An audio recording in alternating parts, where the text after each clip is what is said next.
বাহিরে খাখা রোদ, গরমে হাঁসফাঁস অবস্থা। তার মাঝেই প্রকৃতি যেন আমাদের সব ক্লান্তি দূর করতে উপহার দেয় মধুমাস। আর মধুমাস মানেই বাঙালির ডাইনিং টেবিল জুড়ে রাজারানীর মতো রাজত্ব করা আম আর কাঁঠাল। এই দুটো ফল শুধু আমাদের জিভেই জল আনে না, বরং জড়িয়ে আছে আমাদের হাজারো আবেগ, শৈশব আর পারিবারিক আড্ডার সাথে। হিমসাগর, ল্যাংড়া, গোপালভোগ থেকে শুরু করে আম্রপালি, এক একটি আমের স্বাদ যেন এক এক রকমের জাদু। দুপুরের ভারী খাবারের পর ফ্রিজ থেকে বের করা ঠান্ডা এক বাটি আম, কিংবা বিকেলে মুড়ি দুধ আমের সেই ক্লাসিক কম্বিনেশন। বাঙালির কাছে আম শুধু একটা ফল নয়, এটি একটি অনুভূতি।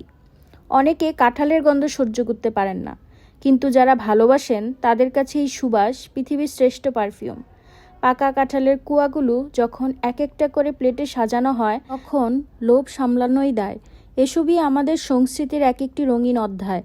যান্ত্রিক এই জীবনে আম কাঁঠাল খাওয়ার বাহানায় হলেও সবাই একসাথে বসার, একটু হাসিমুখে গল্প করার সুযোগ পাই।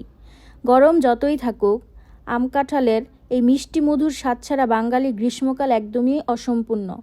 আসুন এই মরশুমে ডায়েটের চিন্তা একটু দূরে সরিয়ে প্রাণ ভরে উপভোগ করি প্রকৃতির এই সেরা উপহার। আপনার কোনটা বেশি পছন্দ, রসালো আম নাকি মিষ্টি কাঁঠাল? ভিডিওটি ভালো লাগলে লাইক দিন। এরকম আরও ভিডিও পেতে চ্যানেলটি সাবস্ক্রাইব করে বেল আইকনটি বাজিয়ে রাখুন। আপনাদের একটি সাবস্ক্রিপশন আমাকে নতুন ভিডিও বানাতে অনেক অনুপ্রেরণা যোগায়। সবাইকে ধন্যবাদ, ভালো থাকবেন।